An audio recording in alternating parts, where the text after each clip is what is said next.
The old relationship we had with the United States, based on deepening integration of our economies and tight security and military cooperations, is over. What does this mean? Why did Trump impose a 25% tariff on import cars and spare parts? How this affects Canada and United States? Is there a way to resolve this controversy? Welcome to Oasisify. Thank you for watching our today's video. Don't forget to hit the like and subscribe button. And also, share our videos with your loved ones, thank you. Prime Minister Mark Carney's election campaign had brought him to the bridge between Windsor, Ontario, and Detroit, over which $300 million worth of auto parts cross daily. He unveiled a series of promises of programs for workers in auto-related industries that would be rolled out if President Trump imposed tariffs on products from the Canadian auto industry. Among them was a proposed fund of $2 billion Canadian dollars to reshape the industry for a future without the U.S. market. The stakes are high. Cars and auto parts are the country's second biggest export by value and an employer, directly and indirectly, of about 500,000 people, accounting for 10% of manufacturing gross domestic product. But what Mr. Carney, nor anyone else in the Canadian government, knew at that time was that a few hours later the program would no longer be something for an emergency situation. Why did Trump impose a 25% tariff on Canada? Mr. Trump, without first informing Canada, announced that he was imposing 25% tariffs effective April 2 on all imports of cars and auto parts, with no exemption for Canada. Trump's tariffs are intended to boost U.S. industry, but shares in General Motors fell 7.4%.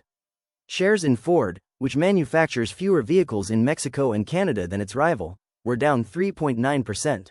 Earlier March 2025, Trump offered a reprieve to Canadian and Mexican carmakers when he temporarily exempted all goods that complied with the USMCA. And what we're going to be doing is a 25% tariff on all cars that are not made in the United States. If they're made in the United States, there's absolutely no tariff. We started off with a 2.5% base, which is what we were at. Recently, Trump said the U.S. impose of 25% tariff on imports of foreign-made cars is a move he said was intended to boost the U.S. auto industry. This has spiked up some controversies on some foreign auto industry, especially Canada. How will this affect Canada economy? We will fight back with everything we have to get the best deal for Canada. We will build an independent future for our country, stronger than The Prime ever. Minister said the Canadian economy and its supply chains in critical sectors such as the auto industry would have to fundamentally change to insulate themselves from further tariffs and U.S. hostility. We are going to have to do some things very differently, Carney said.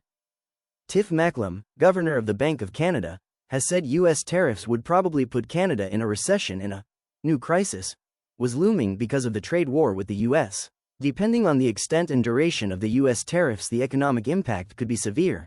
The uncertainty alone is already causing harm, he said earlier this month as he announced another cut to interest rates. America needs what Canada sells. Carney said Canada's auto sector could survive Trump's tariffs but would require access to other markets, and the country needed to reimagine the auto sector and rebuild and retool.